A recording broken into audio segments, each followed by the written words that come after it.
Assalamualaikum warahmatullahi wabarakatuh. Hmm, Hari ini kami akan mempresentasikan untuk mata kuliah interaksi manusia dan komputer. Kami beranggotakan yaitu Zulfan Amal Al-Ridlo, yang kedua Ahmad Zaini, yang ketiga Reza Pranadiputra, yaitu saya sendiri. Pada presentasi ini kami melanjutkan presentasi yang telah kami buat pada UTS yang sebelumnya, melanjutkan step ke-8 sampai dengan ke-14 yang berisikan ke-8 yaitu error message, yang ke-9 guidance and feedback system, yang ke-10 internationalization and accessibility, yang ke-11 create meaningful graphic image and icons, yang ke-12 choose the proper color, yang ke-13 organize and layout windows and page, dan yang terakhir 14 usability testing. Ya, kita ke slide selanjutnya. Pada error message ini rancangan penulisan teks dan pesan yang digunakan pada project seperti information message, warning message, error handling, dan critical message. Berikut adalah rancangan penulisan teks dan pesan yang akan digunakan. Di sebelah kanan yaitu field error. Apabila nama belum diisikan maka tidak ada garis border. Apabila sudah dipilih maka akan ada border yang menyala. Di sini kami menggunakan warna biru. Apabila data yang dimasukkan salah maka akan berubah warna menjadi warna merah. Untuk pada gambar sebelah kiri yaitu page error 404, page error 500, dan page error tidak ada koneksi. Ya, slide selanjutnya. Terdapat juga untuk contohnya pada login, yaitu apabila tidak ada koneksi internet maka akan muncul info seperti gambar yang sebelah kanan, dan apabila terjadi kesalahan maka akan muncul notif dengan kode 500, yaitu terjadi kesalahan server. Ya, kita ke slide selanjutnya. Selanjutnya yaitu guidance and feedback system. Jadinya pada bagian ini dapat memberikan informasi kepada pengguna sebagai respon atas tindakan atau input yang dilakukan. Yaitu ini juga berfungsi sebagai asisten untuk tambahan bantuan apabila pengguna mengalami kesulitan. Berikut beberapa yang telah dirancang. Next. Berikut pada slide selanjutnya.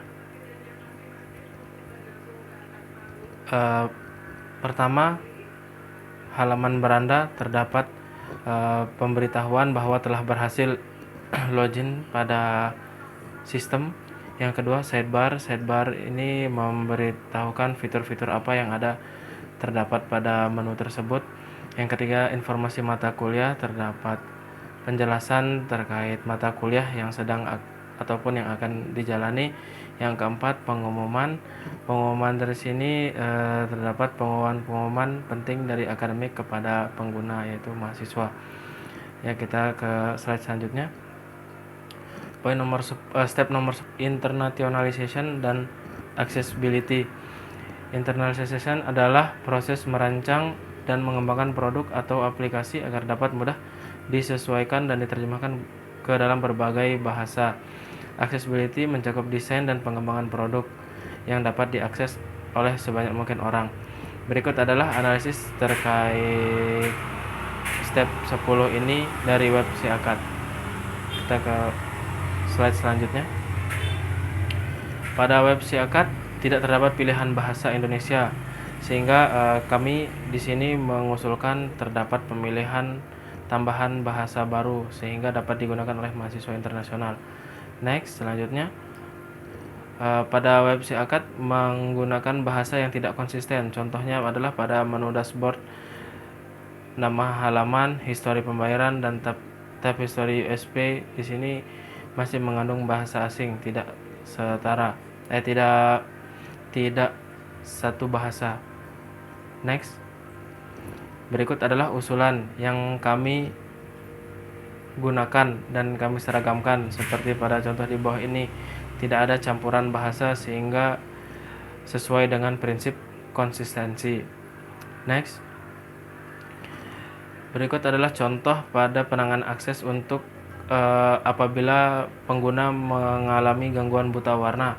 Di sini pada web SIAKAD ini masih mengandung unsur warna yang tidak dapat dilihat oleh orang buta warna. Berikut contohnya pada halaman menu histori pembayaran. Next. Berikut adalah usulan desain yang kami gunakan agar pengguna yang menderita buta warna dapat meminimalisir sebisa mungkin agar tetap nyaman digunakan. Next. Step 11 adalah create meaningful graphic, image, and icons. Berikut adalah gambar icon yang tepat untuk membuat website yang lebih menarik dan komunikatif. Pada halaman ini SIAKAD kolom search tidak memiliki icon sehingga yang menandakan fungsinya. Next. Berikut adalah desain baru yang telah kami rancang sehingga dan menambahkan icon yang dapat mempresentasikan sebuah fungsi dari elemen terkait. Next. Berikut adalah gambar dan icon-icon yang digunakan dalam usulan desain baru. Gambar, kami menggunakan gambar latar Universitas Widyatama sebagai icon dari aplikasi kami. Next. Ya, gambar ini dipilih dengan alasan memberikan kesan Widyatama pada website SIAKAD. Next. Selanjutnya adalah step 11, create meaningful graphic, image, and icon. Nah, untuk icon ini kami memilih icon reset untuk mereset kapta pada halaman login seperti pada simbol yang di sebelah kiri. Selanjutnya icon pada menu navigasi yang menggambarkan fungsinya seperti beranda, administrasi, jadwal, hasil studi, dan perkuliahan. Icon tooltip untuk melihat info halaman seperti pada simbol tanda tanya sebelah kiri. Icon download PDF yang lebih netral warnanya. Next. Icon search seperti menambahkan gambar kaca pembesar. Icon pada button daftarkan mata kuliah. Dan yang terakhir icon pada button kirim. Next. Step ke-12 yaitu choose the proper color. Pemilihan warna. Di sini kami membagi dua yaitu warna primer dan warna sekunder. Warna primer ini adalah warna yang mencerminkan Universitas Widyatama, sedangkan warna primer ini adalah yang digunakan untuk pesan error dan juga hint pada beberapa kolom. Next. Berikut adalah implementasi dari penggunaan warna-warna tersebut. Sebelumnya pada dashboard lama warna antara background dan title box sama sehingga tidak terdapat perbedaan jika melihat dengan jeli. Next. Berikut adalah usulan desain yang kami rancang. Terdapat perbedaan warna yang sangat signifikan dan lebih nyaman untuk dipandang. Next. Selanjutnya adalah pada header tab yang warna abu jika tidak aktif dan background hitam. Dan di bawahnya kami merancang tampilan yang lebih baru, yang lebih netral dan fresh untuk dilihat. Next. Selanjutnya adalah pemilihan warna merah pada button download history. Ini terkesan tidak umum karena warna merah tersebut lebih umum dipresentasikan untuk tindakan yang beresiko atau action delete atau menghapus. Next. Kami mengusulkan button download tersebut dengan warna biru yang lebih netral. Next. Kemudian untuk pesan error dipilih warna merah. Untuk yang sebelumnya tidak ada warna yang menunjukkan error. Di desain kami menambahkan hal ini. Next. Step ke-13 adalah organize and layout windows and page. Berikut adalah implementasi dari step yang ke-13 pada halaman login dan FRS. Dapat dilihat pada kedua halaman tersebut disusun dengan rapi dan terorganisir serta mengalir ke bawah. Tidak ada elemen yang saling bertumpuk atau berserakan posisinya. Step yang ke-14 atau step yang terakhir, usability testing. Usability testing ini digunakan untuk mengevaluasi sejauh mana produk atau sistem yang digunakan apakah sudah efektif atau efisien. Di sini kami menggunakan survei kuesioner. Survei ini kami dilakukan secara acak terhadap 30 mahasiswa pada Universitas Yudiatama yang menggunakan sistem SIAKAT. Next, terdapat 6 pertanyaan dalam kuesioner tersebut. Yang pertama tentang ketertarikan visual, yang kedua keterbacaan dan navigasi, yang ketiga kecepatan memuat halaman, keempat fokus pada konten penting, kelima keseluruhan pengalaman pengguna atau user experience, yang keenam ketersediaan fitur dan fungsi. Next, dari 6 poin tersebut kami sudah menghitung poin untuk setiap pilihan. Untuk poin nomor 1 untuk pertanyaan nomor 1 nilai puas yaitu di angka 40%, sedangkan yang kurang puas hanya 5%. Pertanyaan nomor 2 nilai sangat puas di 35%, masih uh, menduduki tingkat yang tertinggi. Yang ketiga kecepatan memuat halaman sangat puas, ini di posisi kedua. Yang pertama itu di posisi puas. Poin keempat fokus pada konten penting 38%, sangat puasnya. Poin nomor 5 pengalaman pengguna, sangat puasnya 42%. Poin nomor 6 ketersediaan fitur dan fungsi, sangat puas itu di 28%, dan puas di 35%. Next, berdasarkan hasil tersebut kami menghitung nilai akhir keputusan, yaitu nilai kepuasan rata-rata itu di angka 33,67. Ini sudah lebih dari sepertiga.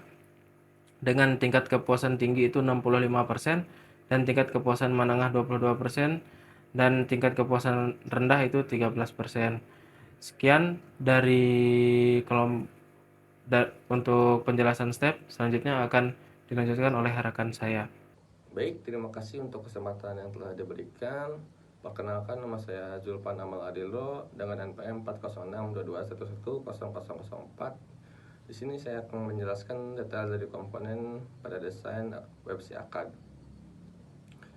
Yang pertama yaitu desain menu and navigation.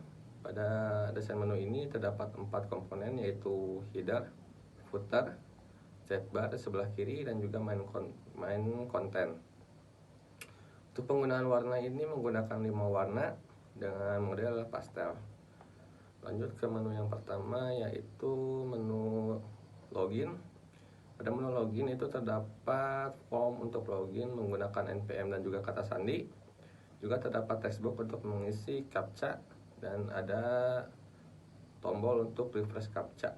Untuk dapat masuk ke menu dashboard, yaitu kita harus mengklik tombol masuk. Apabila lupa kata sandi, bisa mengklik teks yang ada di bawah, yaitu klik untuk atur ulang kata sandi. Pada footer terdapat informasi tentang akademik, IT, dan juga bagian keuangan. Lanjut ke menu yang berikutnya, yaitu dashboard. Pada menu dashboard bagian header terdapat drop down profile.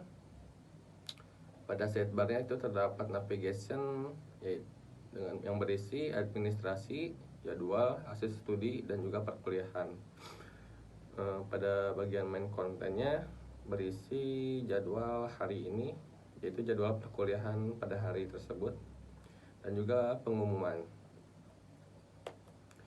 Pada menu riwayat pembayaran, yaitu submenu dari administrasi, terdapat tabel yang menampilkan data riwayat pembayaran dari user, Juga terdapat tombol untuk unduh riwayat.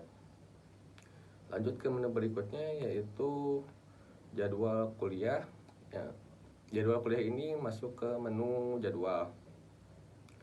Terdapat data dalam tabel yang berisi data jadwal kuliah dari mata kuliah, hari, ruangan maupun nama dosen. Juga terdapat drop-down dari semester dan hari untuk mencari semester ataupun hari. Juga terdapat textbox untuk mencari yang bisa kita isi dengan teks. Lanjut ke menu yang berikutnya yaitu menu nilai UAS. Menu nilai UAS ini bagian dari menu hasil studi. Pada menu ini berisi tabel yang berisi nilai UAS dari kelas, mata kuliah, kredit, dan juga nilai. Pada menu ini pun terdapat drop-down untuk mencari semester, juga untuk mencari text box. Kemudian lanjut ke menu yang berikutnya yaitu form rencana studi atau FRS. Ini masuk ke dalam menu perkuliahan. Pada menu ini itu terdapat 3 pilihan. Yang pertama mengisi FRS, yang kedua registrasi, dan juga yang ketiga berencana untuk cuti. Juga terdapat satu buah textbox berukuran besar untuk mengisi catatan. Kemudian terdapat tombol kirim untuk menyimpan data. Lanjut ke menu yang berikutnya yaitu keterangan apabila login gagal. Muncul sebuah teks di atas form dengan memunculkan kalimat NPM atau kata sandi Anda tidak sesuai. Lanjut ke halaman berikutnya yaitu apabila halaman tidak ditemukan atau dengan kode 404. Di sini terdapat pesan, mohon maaf saat ini kami belum bisa menampilkan halaman. Silakan coba saat lagi. Lanjut ke halaman berikutnya yaitu pada menu riwayat pembayaran terdapat keterangan yang bisa muncul ketika user mengarahkan kursor ke arah icon tanda tanya yang berisi teks. Pada halaman riwayat pembayaran, Anda dapat melihat semua riwayat dan rekap dari biaya administrasi yang sudah Anda bayar, dan juga melihat tagihan yang aktif dan harus dibayar. Anda juga dapat mengunduh semua riwayat dan rekap dengan menekan tombol unduh riwayat. Sekian untuk presentasi dari saya. Kemudian akan dilanjutkan oleh rekan saya yaitu Saudara Ahmad Jaini. Untuk Saudara Ahmad Jaini saya persilahkan. Oke, baik. Terima kasih atas kesempatannya. Saya Ahmad Zaini, NPM 406-2211-006, akan menemukan hasil dari desain prototipe yang dibuat di Figma untuk redesign website Siakat. Yang pertama ada login page. Di sini tidak ada perbedaan yang terlalu jauh, masih sama. Ada form inputan untuk NPM, kata sandi, dan juga captcha. Kemudian di sini ditambahkan pemilihan bahasa ya, dan dikarenakan untuk mahasiswa internasional agar bisa menggunakan Siakat dengan optimal, di sini akan disediakan juga nanti bahasa Inggris dapat dipilih saat login. Kemudian di sini ada dashboard atau beranda. Di sini akan ada jadwal untuk hari itu dan juga pengumuman. Di sini kemudian di sini menggunakan untuk navigasinya adalah sitenav. Kenapa dipilih sitenav? Karena untuk website sebelumnya dikarenakan menggunakan topnav, ketika menghover drop down akan menutupi konten utama. Maka dari itu dipilih sitenav. Kemudian di sini ada tooltip. Ini nanti akan ada contohnya untuk memberitahu user di sini itu halaman, keterangan halaman itu detailnya seperti apa.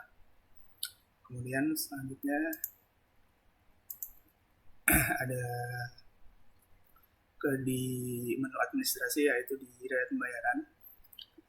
Ada perubahan di menu di warna, karena sebelumnya di web yang lama menggunakan warna merah yang ini tidak sesuai ya, karena warna merah cenderung lebih ke arah warning atau action yang berbahaya, makanya diganti dengan warna yang lebih netral gitu.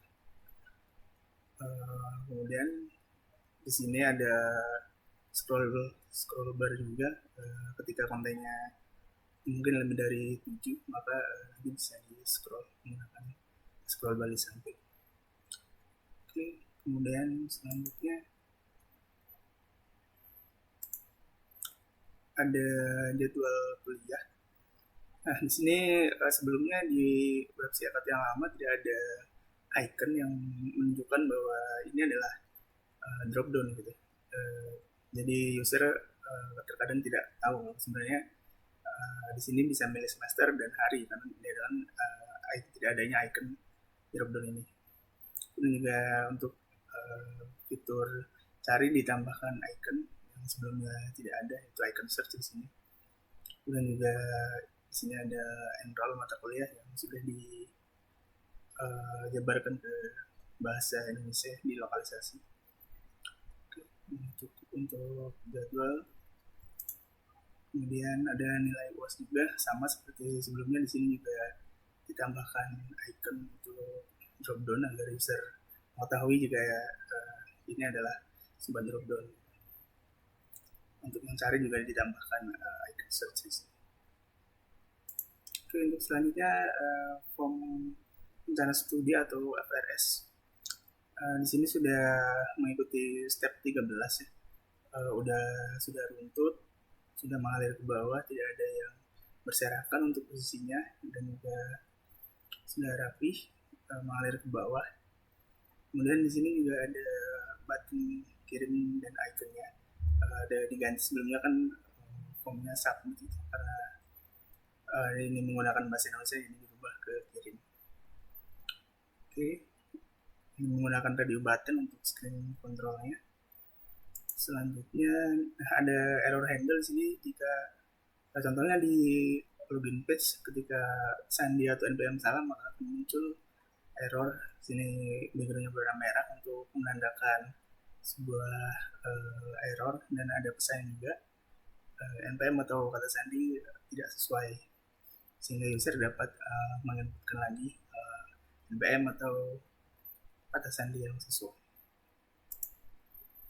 Nah, kemudian di sini untuk error juga misal kita ambil di 404 atau page not found, sudah dilokalisasi untuk bahasanya, yaitu menggunakan bahasa Indonesia, halaman tidak ditemukan, dan juga ada pesannya, mohon maaf saat ini kami belum bisa menampilkan halaman, silakan coba beberapa saat lagi agar lebih komunikatif terhadap user. Oke, ini adalah contoh penggunaan tooltip yang tadi di awal disebutkan. Jadi akan muncul di sini keterangan dari suatu halaman yang dipilih. Misal di sini ada halaman riwayat pembayaran, maka di sini akan muncul info ketika tooltip ini diklik atau di hover, kan ada info terkait halaman tersebut. Oke, demikian demo dari desain baru untuk si akad. Mohon maaf apabila ada kesalahan. Saya tutup. Terima kasih.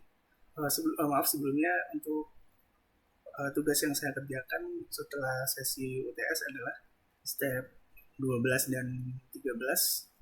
Kemudian melakukan desain di Figma untuk prototipenya yang tadi didemokan. Sebenarnya cukup. Saya tutup. Wassalamualaikum warahmatullahi wabarakatuh.